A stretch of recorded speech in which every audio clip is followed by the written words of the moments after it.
আসসালামু আলাইকুম। আমি আজকে বঙ্গবন্ধু শেখ মুজিবুর রহমানের লেখা ৫২ দিনগুলো গল্পটির যে লেখক পাঠ পরিচিতি আছে, এই পাঠ পরিচিতি নিয়ে আলোচনা করব। তবে আমার আলোচনা হবে ভিন্নধর্মী। আমি পাঠ পরিচিতিটা ফোটে ফোটে প্রাসঙ্গিক টেনে তোমাদেরকে বোঝার চেষ্টা করব।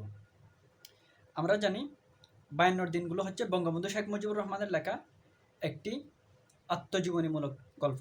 এটা কিন্তু একটা এমসিকিউ, সুন্দরভাবে মনে রাখবে। ৫২ দিনগুলো হচ্ছে একটি আত্মজীবনীমূলক গল্প বা অটোবায়োগ্রাফি, যেটি বঙ্গবন্ধু শেখ মুজিবুর রহমান তার জেল জীবনে ঢাকা কেন্দ্রীয় জেলে বন্দী থাকা অবস্থায় তিনি লিখেছিলেন। চলো আমরা পাঠ পরিচিতি কী লেখা আছে তা একটু পড়ে দেখি। জাতির জনক বঙ্গবন্ধু শেখ মুজিবুর রহমানের ৫২ দিনগুলো তার অসমাপ্ত আত্মজীবনী ২০১২ গ্রন্থ থেকে সংকলিত হয়েছে। আমরা জানি বঙ্গবন্ধু শেখ মুজিবুর রহমানের ৩টা বই আছে। একটা হচ্ছে অসমাপ্ত আত্মজীবনী, যেটা তার অটোবায়োগ্রাফি। আরেকটা হচ্ছে কারাগারের রুজুনামচা, অর্থাৎ কারাগারের দিনলিপি, কারাগারের নির্জন প্রকোষ্ঠে তার যে দিনগুলো কেটেছিল তা নিয়ে তিনি লিখেছেন। আরেকটা হচ্ছে আমার দেখা নয়াসিন, তিনি চীন দেশে সফর করতে গিয়ে যা যা দেখেছেন তিনি কিন্তু এই সমাজতান্ত্রিক নয়াচীনকে এই বইয়ের মধ্যে কী করেছেন, পর্যবেক্ষণ করেছেন বা উল্লেখ করেছেন। তাহলে ৫২ দিনগুলো গল্পটি কোথা থেকে নেওয়া হয়েছে? ৫২ দিনগুলো গল্পটি নেওয়া হয়েছে মূলত অসমাপ্ত আত্মজীবনী থেকে নেওয়া হয়েছে। এটি ২০১২ সালে প্রকাশিত হয়। এটি ২০১২ সালে প্রকাশিত হয় এবং এই বইটির ভূমিকা লেখেন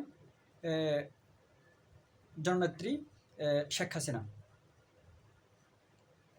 তারপর হচ্ছে কেন লিখেছেন তার বর্ণনা দিচ্ছেন এখানে। বন্ধুবান্ধব, সহকর্মী ও সহধর্মিণীর অনুরোধে বঙ্গবন্ধু শেখ মুজিবুর রহমান ১৯৬৭ সালের মাঝামাঝি সময়ে ঢাকা সেন্ট্রাল জেলে রাজবন্দি থাকা অবস্থায় এই আত্মজীবনী লেখা আরম্ভ করেন।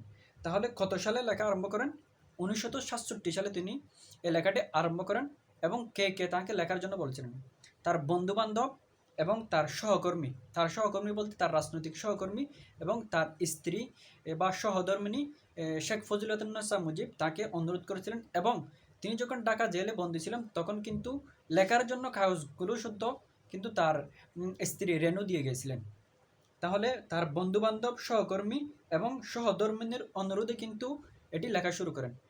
সালটা ছিল ১৯৬৭ সালে লেখা শুরু করেন এবং তিনি তখন ছিলেন ঢাকা কেন্দ্রীয় জেলে, অর্থাৎ ঢাকা সেন্ট্রাল জেলে কিন্তু তিনি রাজবন্দী ছিলেন। রাজবন্দী বলতে রাজনৈতিক উদ্দেশ্যে তিনি বন্দী ছিলেন, রাজনৈতিক কারণে তিনি বন্দী ছিলেন।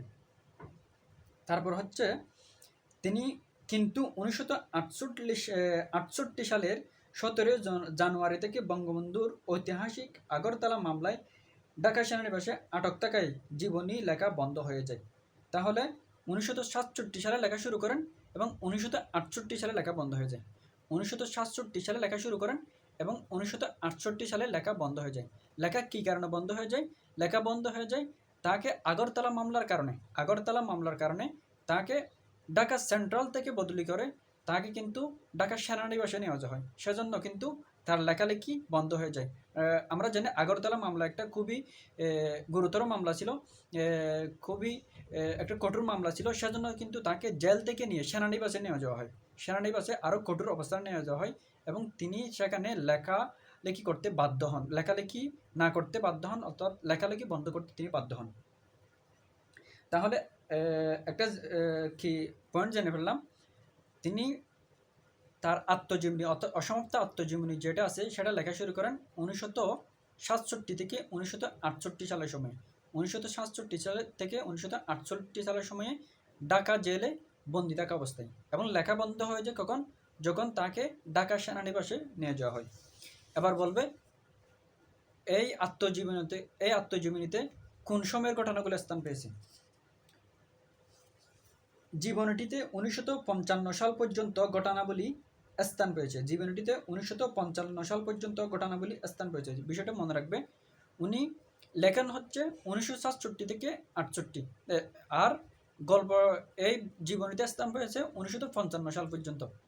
আমরা জানি বঙ্গবন্ধু শেখ মুজিবুর রহমানের জন্ম হচ্ছে ১৯২০ সালে টুঙ্গিপাড়ায়, এবং সেখান থেকে ১৯২০ থেকে ১৯৫৫ পর্যন্ত যে ঘটনাগুলো তার রাজনৈতিক জীবনে, ছাত্র জীবনে এবং পারিবারিক জীবনে যে ঘটনাগুলো ঘটেছে তিনি কিন্তু এই বইটিতে অসমতা আত্মজীবনীতে উল্লেখ করেছেন এবং বইটি লিখেছেন 1967 থেকে 68 এই সময়ে। যৌবনের অধিকাংশ সময় কারার প্রকোষ্ঠের নির্জনে কাটলেও জনগণ অন্তঃপ্রাণ এ মানুষটি ছিলেন আপসহীন, নির্ভীক। আপসহীন বলতে মেনে না নেওয়া, অর্থাৎ কোনো জুলুম, অত্যাচার ইত্যাদি কি মেনে না নেওয়া, এটাকে কি বলা হয়? আপসহীন বলা হয়। নির্ভীক অর্থ হচ্ছে বয়হীন। যৌবনের অধিকাংশ সময় কারা প্রকোষ্ঠের নির্জনে কাটলেও জনগণ অন্তঃপ্রাণ এ মানুষটি ছিলেন আপসহীন, নির্ভীক। জীবনের এখন বলবে কি কি এখানে স্থান পেয়েছে। জীবনের বিচিত্র অভিজ্ঞতা, অবশ্যই তিনি একজন মহান নেতা ছিলেন। তার জীবনের বিচিত্র অভিজ্ঞতা, গভীর উপলব্ধি এবং রাজনৈতিক পর্যবেক্ষণ, তিনি রাজনৈতিক করতে গিয়ে কী কী ফেস করেছেন এবং কী কী উপলব্ধি করেছেন তিনি কিন্তু এই বইটিতে কী করেছেন, উল্লেখ করেছেন। আমরা 52 দিনগুলো গল্পটি পড়লে কিন্তু তার এই রাজনৈতিক বিশ্লেষণ বা রাজনৈতিক পর্যবেক্ষণগুলো কিন্তু দেখতে পাই। তিনি এই গ্রন্থে সহজ সরল ভাষায় প্রকাশ করেছেন। 52 দিনগুলো রচনায় 1952 সালের বঙ্গবন্ধুর জেল জীবন ও জেল থেকে মুক্তিলাভের স্মৃতি বিবৃতি হয়েছে। এখন হচ্ছে এতক্ষণ বললাম অসমাপ্ত আত্মজীবনী থেকে, আর 52 দিনগুলো হচ্ছে অসমাপ্ত আত্মজীবনীর একটা সামান্যতম একটা লেখা, একটা ক্ষুদ্র লেখা। অসমাপ্ত আত্মজীবনী কিন্তু অনেক বড় একটা বই, আর সেখানের একটা ক্ষুদ্র অংশ যেটা 1952 সালকে ঘিরে, অর্থাৎ আমাদের ভাষা আন্দোলন যে হয়েছিল, আমাদের ভাষা আন্দোলনকে ঘিরে বঙ্গবন্ধুর অনুভূতি এবং বঙ্গবন্ধুর যে বিচক্ষণতা, বঙ্গবন্ধুর যে সম্পর্ক, এটা কিন্তু 1952 দিনগুলো গল্পটিতে স্থান পেয়েছে। তৎকালীন পাকিস্তানি শাসক গোষ্ঠীর অপশাসন ও বিনা বিচারে বৎসরের পর বৎসর রাজবন্দীদের কারাগারে আটক রাখার প্রতিবাদে 1952 সালে লেখক অনশন ধর্মঘট করেন। আমরা জানি 1952 সালে বঙ্গবন্ধু শেখ মুজিবুর রহমান জেলে ছিলেন এবং ভাষা আন্দোলনের প্রতি তার সহমর্মিতা ছিল এবং ভাষা আন্দোলনের পক্ষে অবশ্যই তিনি ছিলেন। তবে তিনি যে অনশন ধর্মঘট করেছিলেন সেটা কিন্তু সরাসরি ভাষা আন্দোলনের জন্য নয়, সেটা করেছিলেন তার মুক্তির জন্য। আমরা জানি তাকে আরও এই ভাষা আন্দোলনের 27 থেকে 28 মাস আগে, 27 থেকে 28 মাস আগে থেকে কিন্তু তিনি বন্দী ছিলেন এবং এই বন্দি দশা থেকে তিনি মুক্তি লাভের জন্য কিন্তু তিনি অনশন ধর্মঘট করছিলেন এবং 15 তারিখ থেকে উনি অনশন ধর্মঘটের প্রস্তুতি নিচ্ছিলেন, এমনকি 27 তারিখ গিয়ে ওনার মুক্তি লাভ হয়। আমরা 52 দিনগুলোতে কি যা জানতে পারি, 15 তারিখ থেকে কিন্তু তিনি অনশন ধর্মঘটের প্রস্তুতি নিচ্ছিলেন। 21শে ফেব্রুয়ারি আমাদের ভাষা আন্দোলন হয়, তারপর 27 তারিখ গিয়ে কিন্তু তিনি মুক্তি পান। এর ভাষা আন্দোলনের দিনগুলোতে কিন্তু তিনি জেলখানায় আবদ্ধ ছিলেন এবং অনশন ধর্মঘট পালন করছিলেন। স্মৃতিচারণে ব্যক্ত হয়েছে অনশনকালে জেল কর্তৃপক্ষের ভূমিকা ও আচরণ, নেতাকর্মীদের সাক্ষাৎ ও তাদের সাথে কাছে বার্তা পৌঁছানোর নানা কৌশল ইত্যাদি। স্মৃতিচারণে ব্যক্ত হয়েছে অনশনকালে জেল কর্তৃপক্ষের ভূমিকা। অবশ্যই আমরা সেখানে জেল কর্তৃপক্ষের ভূমিকা দেখতে পাই। ডেপুটি জেলার সুপারিনটেন্ডেন্ট সাহেব, এরা কিন্তু বঙ্গবন্ধুর প্রতি খুবই আস্থাবান ছিলেন এবং খুবই সহমর্ম ছিলেন, এবং যে সার্জেন্ট ছিলেন, ডাক্তার ছিলেন এবং বিশেষ কয়েদিরাও কিন্তু বঙ্গবন্ধুর প্রতি খুবই সহমর্মী ছিলেন। না হয় একজন কয়েদি কীভাবে কিন্তু বঙ্গবন্ধুকে পায়ে কী করে দেয়, তেল মালিশ দেয়, এটা থেকে বুঝতে পারি বঙ্গবন্ধুর প্রতি কিন্তু জেল জীবন এবং তাদের জেল জীবনের সহকর্মী এবং যে তাদের জেল কর্তৃপক্ষ ছিল তারা কিন্তু খুবই সহমর্মী ছিল। এটা কিন্তু এখানে বর্ণনায় এসেছে বঙ্গবন্ধুর 52 দিনগুলো গল্পতে। এবং তিনি যে নেতাকর্মীদের দেখা করার জন্য তিনি যে কত পদ্ধতি অবলম্বন করেছেন সেটা কিন্তু আমরা দেখতে পেয়েছি।